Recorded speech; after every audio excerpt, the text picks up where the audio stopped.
ओम नमो भगवते वासुदेवाय।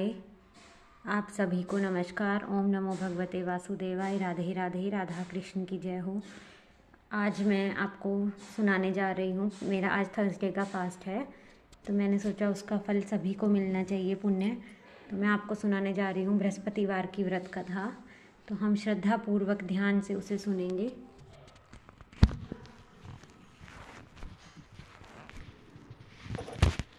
ओम नमो भगवते वासुदेवाय नमः। बृहस्पतिवार व्रत कथा। बृहस्पतिवार व्रत कथा। भगवान बृहस्पति देव की पूजा अर्चना के लिए बृहस्पतिवार को व्रत करके बृहस्पतिवार की व्रत कथा को पढ़ने अथवा किसी दूसरे स्त्री पुरुष द्वारा सुनने की प्राचीन परंपरा है। बृहस्पतिवार का व्रत करने और व्रत कथा सुनने से स्त्री पुरुषों की सभी मनोकामनाएं पूरी होती हैं। इस व्रत से धन संपत्ति की प्राप्ति होती है, निसंतानों को पुत्र प्राप्ति होती है, परिवार में सुख शांति बनी रहती है, सभी आनंद पूर्वक रहते हैं। बृहस्पतिवार व्रत की विधि। बृहस्पतिवार को सूर्योदय से पहले उठकर स्नान आदि से निवृत्त होकर भगवान बृहस्पति देव को स्मरण करते हुए व्रत का आरंभ करना चाहिए। उपासक को घर के किसी कक्ष में छोटा अथवा बड़ा पूजा स्थल बनाकर उसमें भगवान बृहस्पति देव की प्रतिमा की स्थापना करनी चाहिए। घर के समीप किसी मंदिर में जाकर भी भगवान बृहस्पति देव की पूजा की जा सकती है। भगवान बृहस्पति देव पीले रंग के पुष्प और पूजा के लिए पीले रंग की सामग्री को विशेष रूप से पसंद करते हैं, इसलिए स्नान के बाद पीले रंग के वस्त्र धारण करने का विशेष महत्व बताया गया है। पीले रंग के पुष्प, केले और पीले चंदन से भगवान बृहस्पति देव की पूजा करें। भोजन में चने की दाल, बेसन और दूसरे पीले रंग के खाद्य पदार्थों का ही सेवन करना चाहिए। व्रत करने वाले पुरुष बृहस्पतिवार को दाढ़ी व सर के बाल न कटवाएं।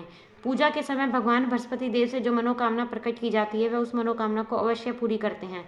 इस व्रत में व्रत कथा पढ़ने अथवा श्रवण करने का विशेष महत्व बताया गया है। बृहस्पतिवार व्रत कथा।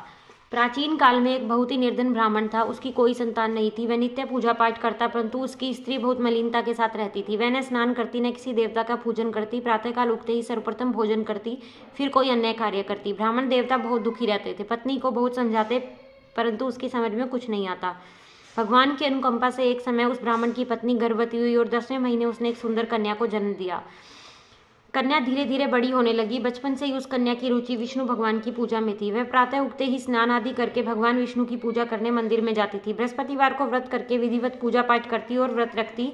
बाद में पढ़ने के लिए पाकशाला में जाती थी। घर से चलते हुए वह पाकशाला में जाते समय मुट्ठी भर जौ साथ लेकर जाती और थोड़े थोड़े जौ के दाने रास्ते में गिराती जाती।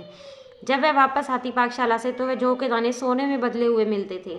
लड़की सभी सोने के दाने बीन लाती। एक दिन जब वह सोने के दाने साफ कर रही थी तो उसकी माँ ने कहा, बेटी, सोने के दाने साफ करने के लिए सोने का सूप भी होना चाहिए। उसने प्रार्थना की। अगले दिन बृहस्पतिवार था। उसने प्रार्थना की, हे भगवान, यदि मैंने आपका विधिव्रत व्रत किया हो तो मुझे सोने का सूप दे दो। भगवान बृहस्पति देव ने उसकी मनोकामना पूरी करने का वचन दिया। पाकशाला से लौटते समय उसे अगले दिन सोने का सूप पड़ा हुआ मिला। घर लौटकर सोने का सूप अपनी माँ को दिखाकर वह सोने के दाने साफ करने लगी। जब वह सोने के दानों को साफ कर रही थी तो नगर का राजकुमार वहां से गुजर रहा था। उसे वह लड़की बहुत पसंद आ गई। वह उस पर मोहित हो गया। महल में लौटकर राजकुमार ने उस लड़की से विवाह करने की इच्छा प्रकट की तो राजा ने ब्राह्मण को महल में बुलाकर राजकुमार से उस लड़की के विवाह की बात कही। ब्राह्मण तैयार हो गया। धूमधाम से लड़की का विवाह राजकुमार से हो गया। दुल्हन बनकर ब्राह्मण की लड़की महल में चली गई। लड़की के चले जाने से ब्राह्मण फिर निर्धन हो गया। उसे कई कई दिनों तक भोजन भी नहीं मिलता था। बहुत दुखी होकर ब्राह्मण एक दिन अपनी लड़की के पास गया। उसने अपने पिता को बहुत सा धन देकर उसको विदा किया। उस धन से ब्राह्मण के कुछ दिन तो आराम से निकल गए, लेकिन फिर उसकी हालत भूखे मरने की हो गई। ब्राह्मण अपनी लड़की से फिर धन लेने पहुंचा। लड़की ने कहा, पिताजी, आखिर आप कब तक मुझसे धन लेकर अपना जीवन यापन करेंगे? आप कोई ऐसा उपाय क्यों नहीं करते जिससे आपका घर धन संपत्ति से भर जाए? ब्राह्मण ने कहा, मैंने तेरी माँ को बहुत समझा लिया, परंतु उसकी समझ में कुछ नहीं आता। वह न किसी का पूजा पाठ करती है, न मंदिर में जाती है, न सुबह उठकर स्नान आदि करती है।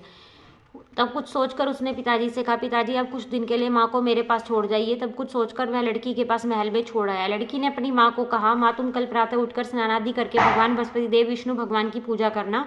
पूजा करने से तुम्हारी निर्धनता अवश्य दूर हो जाएगी। लेकिन उसकी माँ ने उसकी कोई बात नहीं मानी। तब क्रोधित होकर लड़की ने अपनी माँ को एक कक्ष में बंद कर दिया। सूर्योदय के समय माँ को उठाकर जबरदस्ती उसे स्नान कराया और फिर मंदिर में ले जाकर भगवान बृहस्पति देव की पूजा कराई। कुछ दिनों तक ऐसा करने से माँ की बुद्धि में परिवर्तन हुआ और वह स्वयं बृहस्पतिवार का व्रत रखने लगी। उसके व्रत रखने से ब्राह्मण के घर में भगवान विष्णु की अनुकंपा से धन की वर्षा होने लगी। दोनों पति पत्नी धन संपत्ति पाकर आनंद पूर्वक जीवन यापन करते हुए विष्णु धाम को चले गए। ओम नमो भगवते वासुदेवाय। बृहस्पति देव की आरती। ओम जय बृहस्पति देवा, ओम जय बृहस्पति देवा, छिन छिन भोग लगाऊं कदली फल मेवा।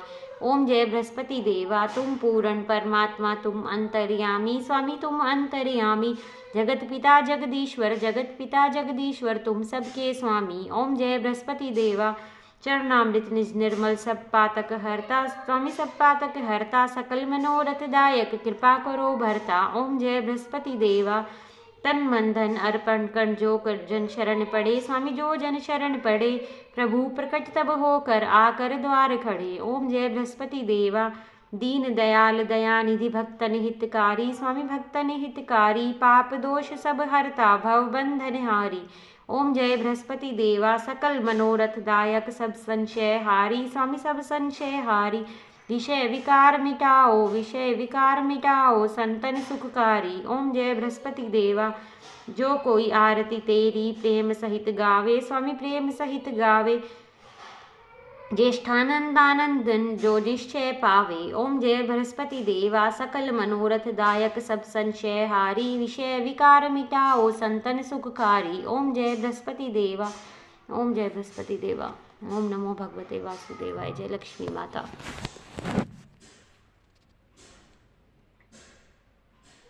ओम नमो भगवते वासुदेवाय।